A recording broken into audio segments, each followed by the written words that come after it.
The wind howled through the trees, rattling the wooden fence at the edge of the yard. Dark clouds loomed in the distance, promising a storm. Inside the small house, a boy named Tunde sat with his arms crossed, his face twisted in frustration, his fists clenched so tightly. His mother had just scolded him for yelling at his younger sister, and now his father stood in the doorway, watching him with an unreadable expression. Earlier that day, Tunde had completely lost his temper. He had been playing with his best friend Ade on the playground when another boy, Sheyi, started teasing him. "Tunde, you always lose at this game. Maybe you should stick to watching instead of playing," Sheyi sneered. Tunde felt his anger boil. "I don't always lose," he said. "You are just jealous because I beat you last time." Sheyi laughed mockingly. "Beat me? That must have been in your dreams." Before he knew it, Tunde had lunged at Sheyi, pushing him so hard.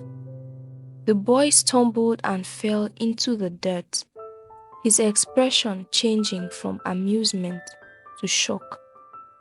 A hush fell over the children. Sheyi scrambled up, dusting himself off, his eyes flashing with fury.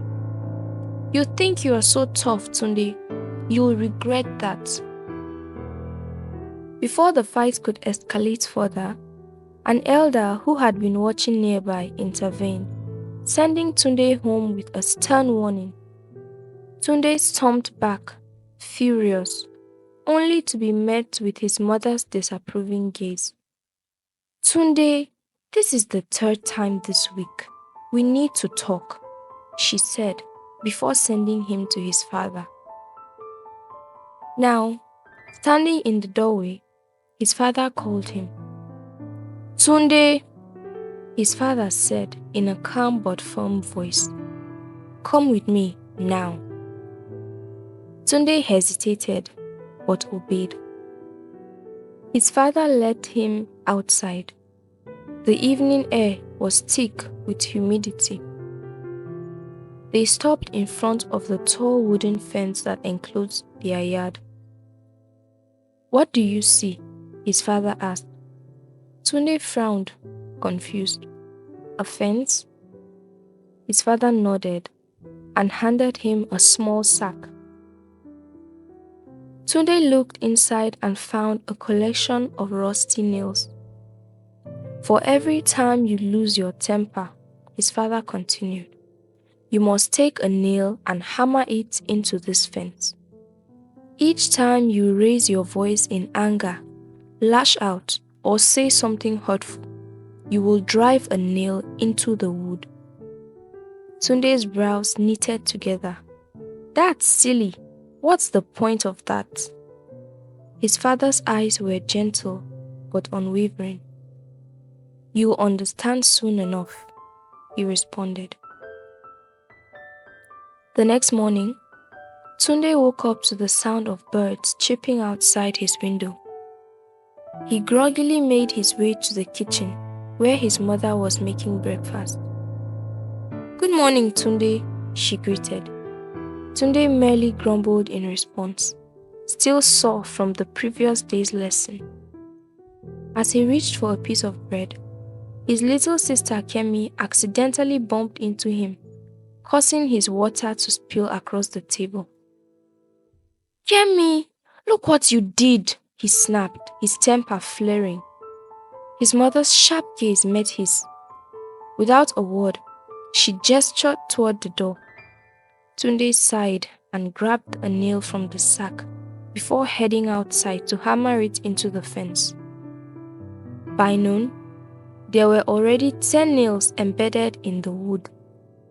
By evening, there were 23. The following days were no different. Each time he let his anger control him, he added yet another nail. His arms ached from hammering, but his temper remained as fierce as ever.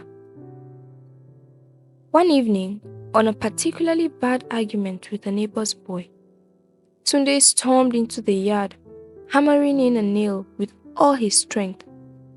As he did that, his father appeared behind him. "Hard work, isn't it?" his father asked. Tunde wiped sweat from his brow. "Yes, and pointless." His father chuckled. "Then perhaps you should try something different. Instead of hammering the nails, why not try holding your temper instead?" He patted Tunde's shoulder before walking back inside. Tunde scoffed, but considered his father's words. That night, as he lay in bed, staring at the ceiling, he made a decision. The next morning, when Kemi knocked over his book, he took a deep breath. Instead of yelling, "No nail." When the neighbor's boy teased him at the river, he clenched his fists but walked away. No nail. Days passed, and then weeks. The number of nails he hammered dwindled. The burden on his shoulders felt lighter. And one day, he realized he had not hammered a single nail in an entire week. Excited, he ran to his father. "Baba, I did it. I didn't lose my temper all week." His father smiled. "That is wonderful news, Tunde. But your work is not yet finished. Now, each day you control your temper, pull out one nail." Tunde groaned. "More work? But I've already learned my lesson." His father merely chuckled. "Trust me." And so, the process began. Each day that passed without an outburst, Tunde removed a nail. The holes left behind gaped at him like tiny wounds in the wood. It took months, but finally, the last nail was gone.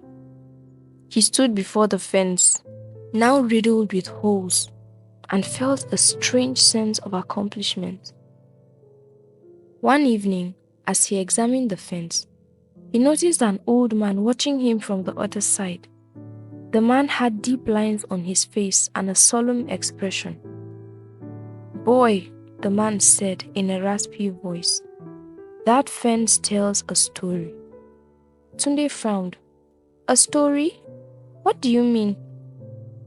The man stepped closer, running a finger over the holes. "These marks, they remind me of wounds people carry.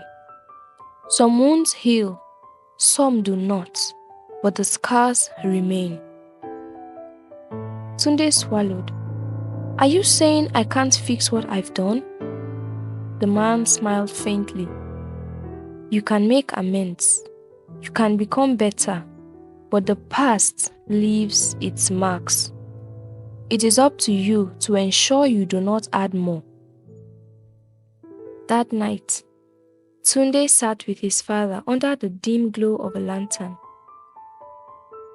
"Baba, will the scars I left on others ever fade?" His father sighed. "Some will, with time. Some may never disappear. But what matters is that you know their weight and understand them. That is what makes you different from who you once were." A week later, Tunde saw Kemi struggling to carry a bucket of water. Without thinking, he rushed over to help.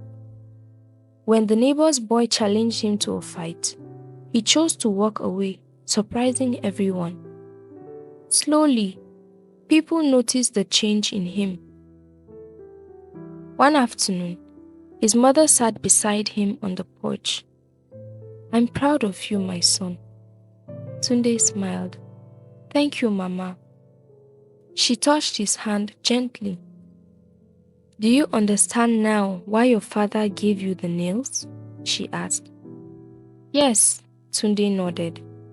"He wanted me to see the damage my anger caused, to understand that words and actions can leave wounds, even when we don't mean for them to. His mother squeezed his hand. And have you truly learned? Tunde looked out at the fence and then back at her. I have, Mama, and I will never forget.